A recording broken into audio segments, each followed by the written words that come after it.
Good afternoon, everyone. So my name is Joey Heinen. I'm the Digital Preservation Manager at LACMA, and I'm joined by Morgan Kessler, Media Collections Manager at LACMA. And our session today is called Upward Mobility, Challenges in Preserving App-Based Artworks. And I know you're all super excited to be here today because today, as you know, is World Digital Preservation Day. So this is just in the spirit of fun, we're continuing that right now. And so I should also mention that this has been research and experimentation that has been taking place over the last year and a half, along with our colleague at MoMA, Flaminia Fortunato, who was not able to come today. But maybe Amy can answer any questions about that if it comes up. I'll give a little kind of digest of what they've been working on at MoMA, but for the majority of the presentation day, we'll be talking about the case study at LACMA. And I should also give a disclaimer that we've given this talk in a few formats, but it's pretty much exclusively been for audiences of media art conservators. But we thought this would be a really great opportunity to bring this talk to MCN, given the people that are working in app development, and that is certainly a new area of inquiry for us, and so thinking about other strategies that might be employed there.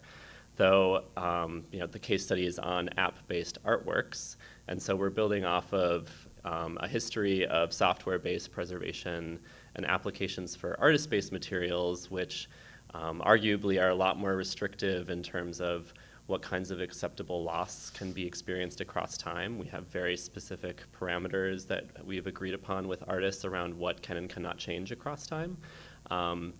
But perhaps based on some of the things we'll cover, can open up discussions around what are the broader issues of sustainability that are affecting our field at large, particularly as we increasingly face challenges with Apple and whether or not they're partners in these issues. And so if nothing else, I think one question that could be explored today is what is going to happen with all of this stuff? And that's to say, over the years, especially recently, Apple has released more and more peripherals and services and tools that are entirely proprietary. So they only work with designated devices. The newest Mac Pros are becoming increasingly hard to work with in terms of accessing the internal hard drives. I'm still not really convinced that iCloud does what it purports to do. You can fight me on that, but it's all to say that there might come a time when the field at large needs to find a way to hold Apple accountable, because they're certainly not doing it of their own free will. Or are we just going to get further into bed with them until one day they decide to smother us with their proprietary pillow? So we'll see what happens, but I think we are finding more and more that if we're going to work with them, there's going to be a moment where we have to start making demands. We're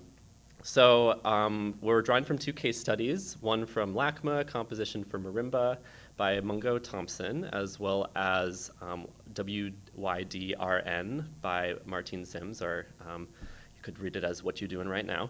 And again, we'll mostly be going into the LACMA case study, but we'll touch a little bit on MoMAs as they have similar challenges, but also delve into some different territory and bring up some new issues in ongoing conservation.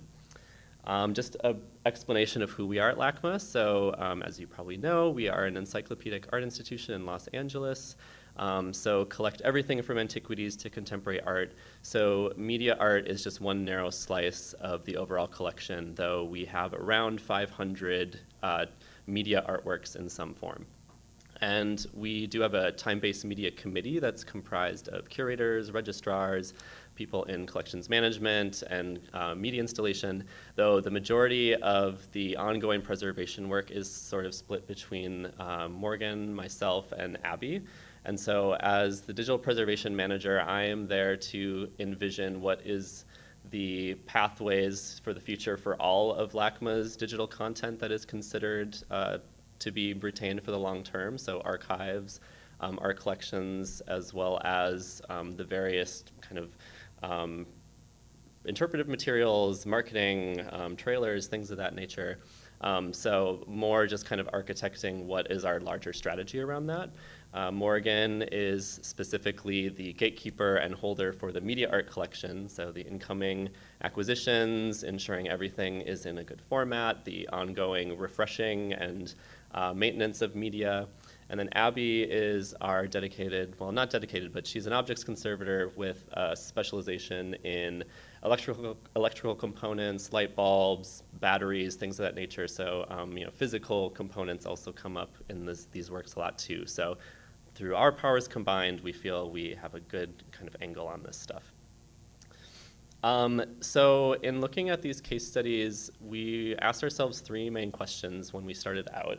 So first of all, what does it mean to collect these kinds of works? Are we thinking about these in terms of their specific placement in a history of usage, or are we thinking of them purely as display devices? Just what are some of the issues that come up when you're thinking about apps and whether or not they're downloaded by users, if they're more part of sculptural works? It brings up a lot of questions. Also, what tools and methods are we going to borrow from our understanding of software-based art preservation? Though as I hope that we can kind of draw out in this presentation, we maybe assume a little bit of understanding in this audience of what are some of these tactics, but disk imaging, emulation, virtualization, things like that are kind of challenged within this environment, specifically with Apple-based technologies that are kind of resistant to these forms of portability. And the last question is how might this inform our understanding of who our partners are in working together on this, particularly within the tech sector and the commercial market. So these are our main kind of concerns as we embarked on this exploration. So in case you're not familiar, just a brief overview of apps. So they can be broken down into three different categories: native apps, which are built for specific operating systems and remain faithful to those systems. So they won't be platform portable necessarily. Mobile web apps are delivered or rendered through web browsers. And so to that degree, they are a lot more interoperable. And then hybrid apps kind of make use of both to some degree. And in the case of the two case studies we're going over, they are hybrid apps, though I would say they kind of fall more into for LACMA's at least, the native apps as it is performed on a very specific device. And in terms of app development within the iOS environment, in pretty much all cases, it will be performed through Xcode. And so that is a software compiler and package installer that's used for a variety of purposes, but is largely there to assist with the architecting of the behaviors and the events and the interactive components of an app. Most of the time, people are working with Swift, though there is the underlying programming language, though Objective-C is another option. But even not considering the choices you make within Xcode around the software, there still has to be a destination device. So different versions of an iPhone will have different haptic functions, different screen dimensions. And all of these, depending on what the work is doing, will be highly significant as you make a choice in the destination device. And so as Apple's known for, they are very slick. They're very about easy design and things that are very palatable to the eye, which I understand is very important for a lot of reasons. But it does also mean that there is a certain reliance on how their kind of interfaces are pulling things together, and I would say kind of obscures the actual programming aspect of it or the way that things are encoded. There's very specific areas where you configure files within a directory and where certain behaviors are placed. So that is kind of another risk associated with working in this environment is in terms of defining what is the source code, it does have further reliance on these kind of user interface systems. And another kind of consideration is the way that it's distributed. So ad hoc or sideload is when an app is loaded directly onto a phone. And so through Xcode, you would choose the device it's going to, and then you can simulate it, but then you can also assign it to the device, and then there it resides. But then most commonly, the App Store is where people place their apps to be downloaded ad hoc by users. But of course, in considering that route, you do give a certain authorship over to Apple to make that app continuously available, to decide when to take it down. In most cases, if an app does not work with a given operating system, I don't believe that they would do anything to make sure that it is migrated forward. It would in all likelihood just be taken down. But it's not to say that one is more sustainable than the other. Even with ad hoc or side-loaded apps, there is still a requirement to sign it through a developer account. And so that will rely on database calls that authenticate that developer account on a yearly basis. So in the case where you would put an app on a phone, even if you left it untouched and didn't do anything with it, a year later, if you went to turn it on and it hadn't been re-authenticated, the app effectively is dead. So it's to say neither one is necessarily the better route. So now Morgan will give you an overview of the case study. Yes, and I'm going to be talking about this artwork. It's called Composition for Marimba by Mungo Thompson. And as you can see, it's the iPhone 6 Plus mounted on a tripod, a music stand. And the tones are linked to the playing cards, of course. Let's see how slow the internet goes. It's a little hard to hear, but you can see it's very beautiful sound. So I'll be going through over here the artist deliverables, the acquisition at LACMA, condition assessment, and our treatment. So this work was actually a gift from artist John Baldessari, and this was in 2016. Usually gifts don't come with artist interaction, but we were lucky to have Mungo Thompson and his studio on hand to actually deliver us the phone. He also included an Xcode project with all the needed files. So that was great. But the artist was very careful to mention that we should never update the operating system of the phone because this might interfere with the playability of the work. And this actually went right on exhibition as soon as it came in. So they put it on airplane mode and let it play. And we all thought, okay, great, we've got the phone, we've got the source code, we've got the Xcode, this acquisition is complete. And so this was only a couple years ago, back in 2016. So in summer 2017, we finally had the resources to devote to the preservation of this work, and we wanted to document the operating system, all the basic parts of the phone. And as we plugged it in and turned it on, we found, uh-oh, the app launched and crashed immediately.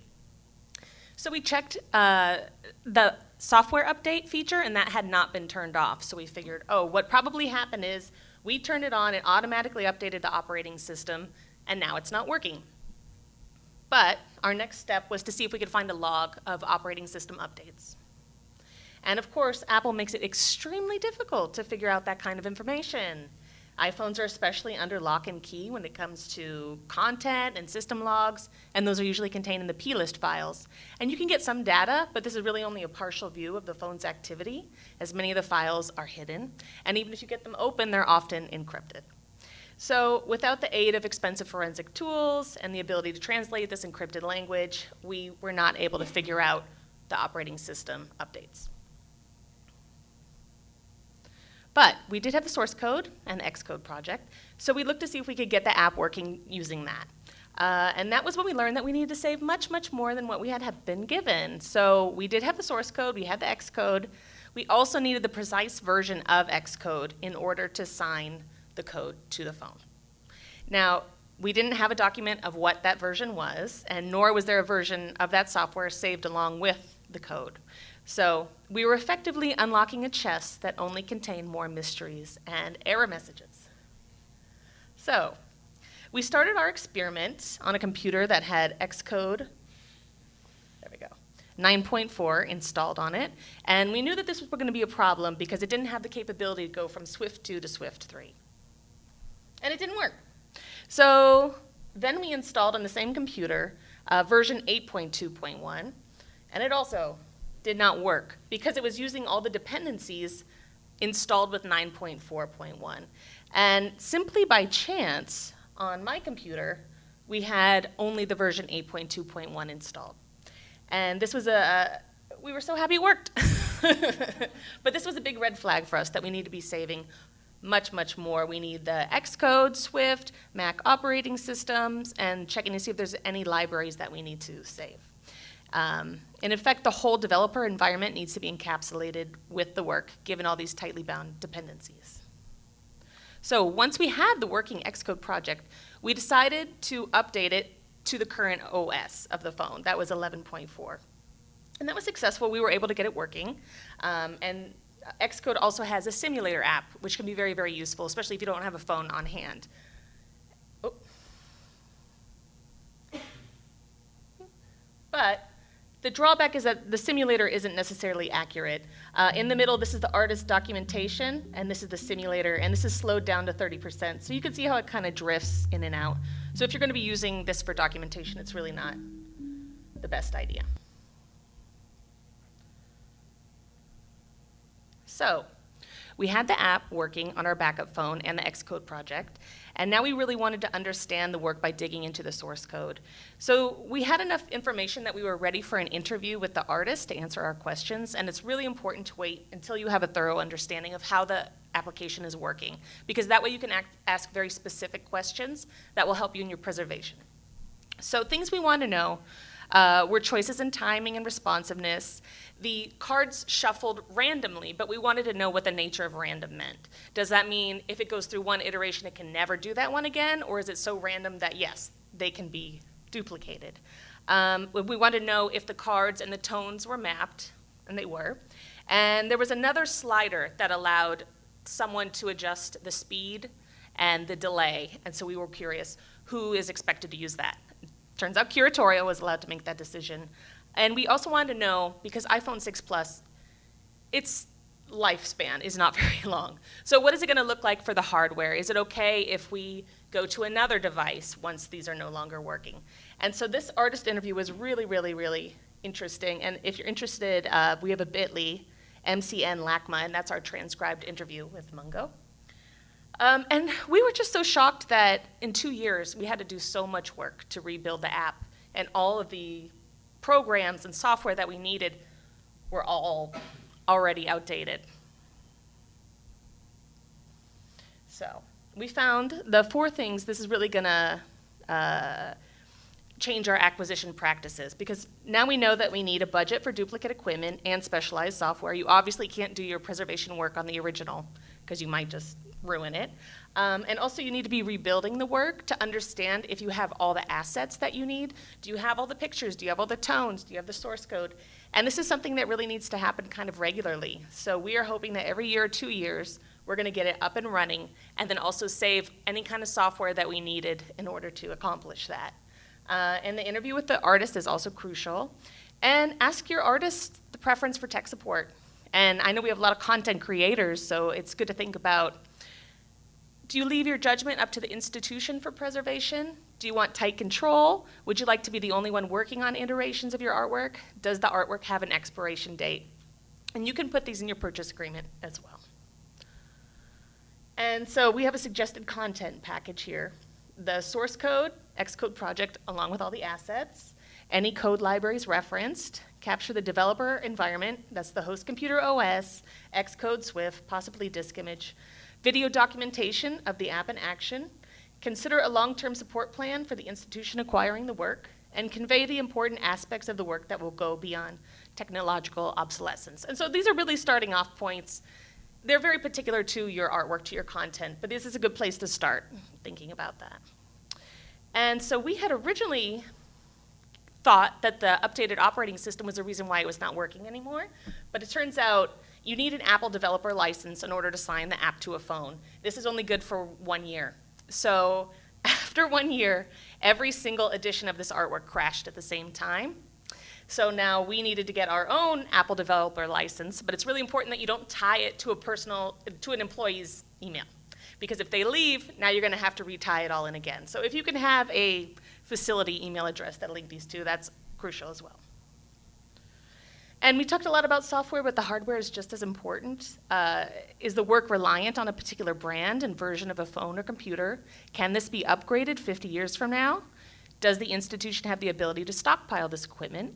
Can the facade of the original hardware be used with new technology? And internal batteries need to be addressed, as well as a maintenance plan for checking this equipment.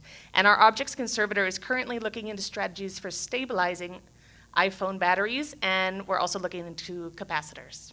So I'll hand it back to Joey. And I think in the interest of time, I'm not going to spend too much time on the MoMA case study, but the work by Martine Sims, what you're doing right now, is unique from LACMA's in that it makes use of an augmented reality component, and it was meant to accompany an exhibit of prints and video. And for 12 of the select works, it would invoke what were described as events, so different images and GIFs that would pop up on the screen relative to the work that you're standing in front of. And so some of the additional issues that they've been working through at MoMA is related to the AR kit, which is in Wikitude. And then noticing some of the platform discrepancies, given that it's an app that users install on their own phone. And so noticing some of the differences between certain platforms and versions of iPhones even, that it won't always invoke all of the events. It will do so in different speeds. And so that's a large degree why Flaminia has been doing a lot more research around the video documentation piece of it in order to tie those behaviors to specific environments, but then also, to note the difference between like an iPhone 7 and an iPhone 10, for example, but then also to use things like phone gap as a means of exploring, what is and is not portable to successive versions of iPhones. So, if you're curious about those aspects of preservation, I would suggest reaching out to Flaminia to ask her more about that. So a lot of this rehabilitation work that we did took place a year ago. And so then since then, we kind of wanted to crack open the vaults, even just a year later, and see how much of it had held true. And it turns out a lot more issues have come up.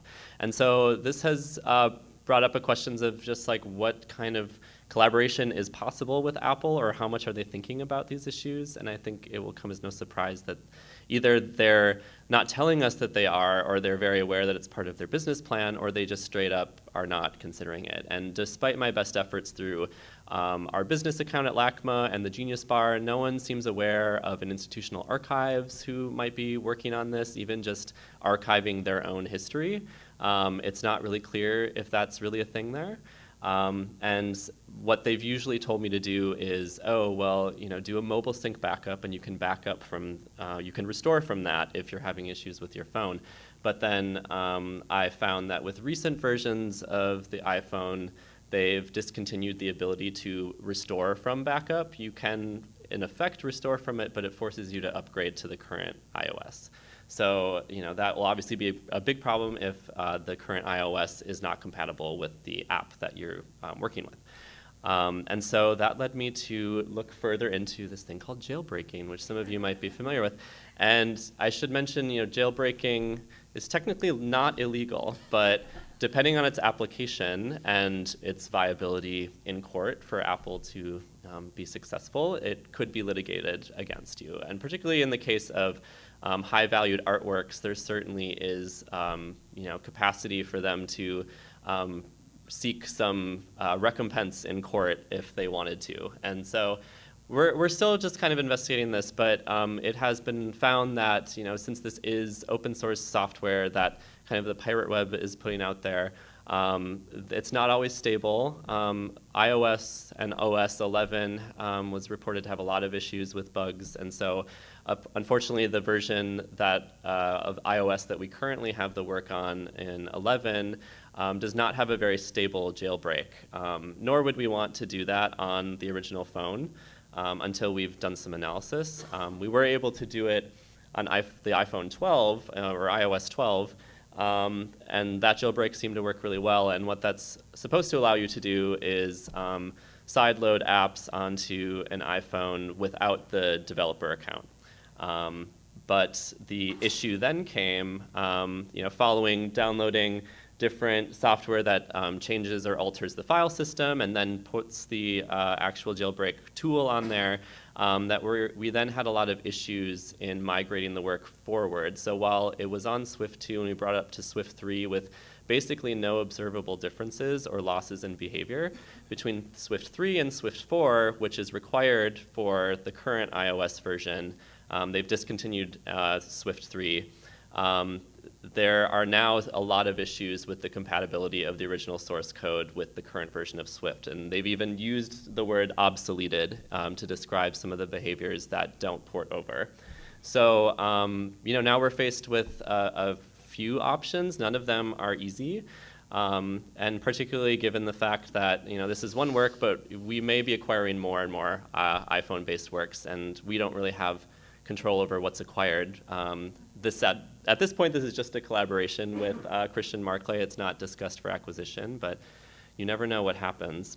But we've come to a few conclusions, and as we have learned from software-based preservation, you do often have to pursue simultaneous activities at once, and so some of the choices we're presented with now. Freezing the original environment, as we said, with the original dev environment, the original Xcode with Swift dependencies, and all of the documented dependencies, all encapsulated into one thing, would hopefully allow us to be able to sign that app to a device within the year that it's slated for exhibition. So it's really just going to be alive during that period. We could have the option of jailbreaking a device, or hopefully, if we're able to with the iOS 11, we could sign the app to the device and then put it in storage, and ideally, years down the line when we want to exhibit it, we can pull it out and it will function without the need for the developer account. We could continue to migrate the work forward into Oblivion, but we obviously don't want to do that. There have been some new options that have come up, like we've definitely considered the thought of rebuilding the work with an understanding of how the code actually functions, and knowing that all that is necessary is the dimensions of the screen, and to some extent something that looks like a phone. It doesn't conceptually need to be running as an app on an iPhone, so we could port it over, but as conservators, we want to take the course that is the least invasive that's possible. However, with developments like just this afternoon or late morning, I heard a presentation that was talking about progressive web applications as a move towards sustainability in this kind of work, and I could certainly see that being one avenue for exploring with this work, but we would need to be in close collaboration with the artist in guiding that migration to that kind of platform, as that's not how it was originally designed. So anyways, it's to say that we're still very much exploring, and we're curious to hear other thoughts and ideas on how this could work, but hopefully we've imparted some of the issues and risks, and maybe a call to arms to either discuss this with content creators, or any ideas of how to call Apple to the carpet to start thinking about this, though of course in their business model they're benefiting from this, so they probably don't see an issue there. But at any rate, the research is ongoing, as it probably always will be. But we want to acknowledge our partners at MoMA who assisted in this research, and then as well as at LACMA. So thank you very much.